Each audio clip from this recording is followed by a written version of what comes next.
Halo guys, selamat datang kembali di channel Kalam History.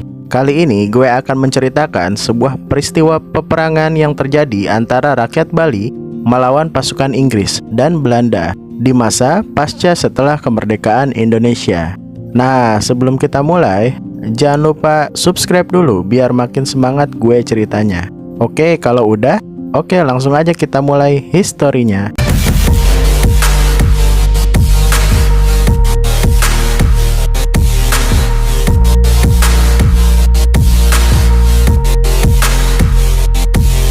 Sejarah perang mempertahankan kemerdekaan Republik Indonesia di Bali terwujud dalam Puputan Margarana, tanggal 20 November 1946. Ini adalah pertempuran habis-habisan yang dilancarkan kaum pejuang dan rakyat Bali melawan pasukan Belanda yang ingin berkuasa kembali. Puputan Margarana merupakan salah satu perang terdahsyat yang terjadi di Bali pada masa revolusi fisik. Perang ini dipimpin oleh Letnan Kolonel Infanteri I Gusti Ngurah Rai. Puputan Margarana menjadi medan perjuangan rakyat Bali yang tidak ingin dijajah lagi oleh Belanda. Dalam bahasa Bali, puputan dapat dimaknai sebagai perang yang dilakukan hingga mati atau sampai titik darah penghabisan. Sedangkan Margarana merujuk pada lokasi pertempuran yang kini menjadi kecamatan bernama Marga di Kabupaten Tabanan, Bali. Selain Puputan Margarana, di Pulau Dewata sebelumnya juga pernah terjadi perang habis-habisan serupa dalam perjuangan melawan penjajah Belanda. Tahun 1906 pecah Puputan Bandung, kemudian Puputan Kelungkung terjadi pada tahun 1908. Kemerdekaan yang diproklamirkan tanggal 17 Agustus 1945 bukan berarti Indonesia langsung dapat menjalani kehidupan sebagai negara yang merdeka dan berdaulat dalam situasi aman dan damai. Beberapa bulan berselang setelah proklamasi, NICA, Netherlands Indies Civil Administration alias Belanda datang kembali ke Indonesia dengan membonceng pasukan sekutu yang baru saja mengalahkan Jepang di Perang Dunia Kedua. Pasukan NICA tidak hanya terjadi di Pulau Jawa saja, daerah-daerah lain di Indonesia juga menjadi sasaran. Salah satunya adalah Bali.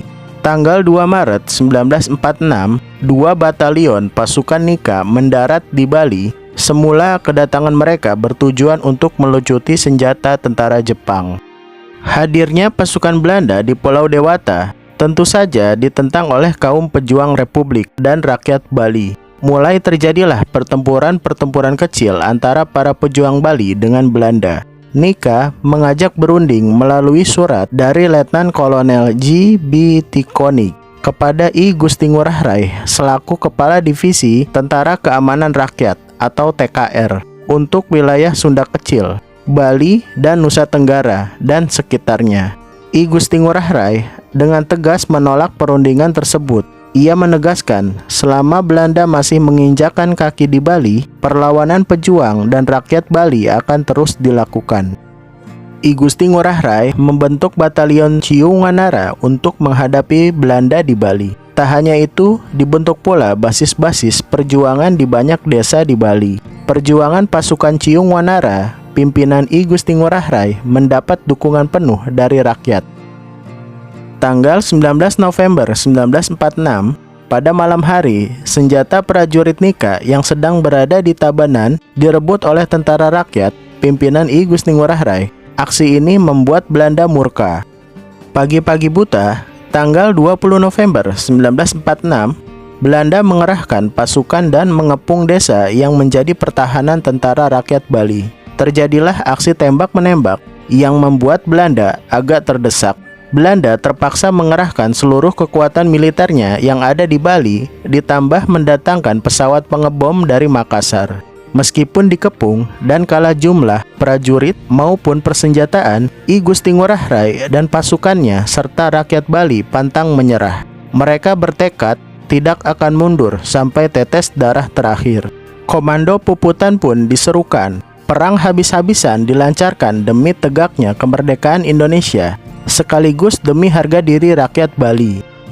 Terjadilah pertempuran besar yang sejatinya tidak seimbang. Pasukan Bali yang berjumlah kurang dari 100 orang seluruhnya gugur di medan perang. termasuk I Gusti Ngurah Rai. Namun, Belanda juga mengalami kerugian besar. Sebanyak 400 orang tentaranya tewas. Untuk mengenang peristiwa heroik itu, di lokasi Puputan Margarana kini berdiri Tugu Pahlawan, Taman Pujaan Bangsa. I Gusti Ngurah Rai pun ditetapkan sebagai pahlawan nasional oleh pemerintah Republik Indonesia. Selain itu, nama I Gusti Ngurah Rai juga diabadikan dalam nama Bandara Internasional di Bali. Dan kapal perang Republik Indonesia atau KRI juga disematkan untuk profil mata uang pecahan 50.000 pada tahun 2005. Dan cerita berakhir di sini. Oke guys, terima kasih sudah menonton. Kalau kamu suka videonya, silahkan like dan share. Dan jangan lupa subscribe dan aktifkan lonceng notifikasinya agar tidak ketinggalan cerita-cerita menarik lainnya.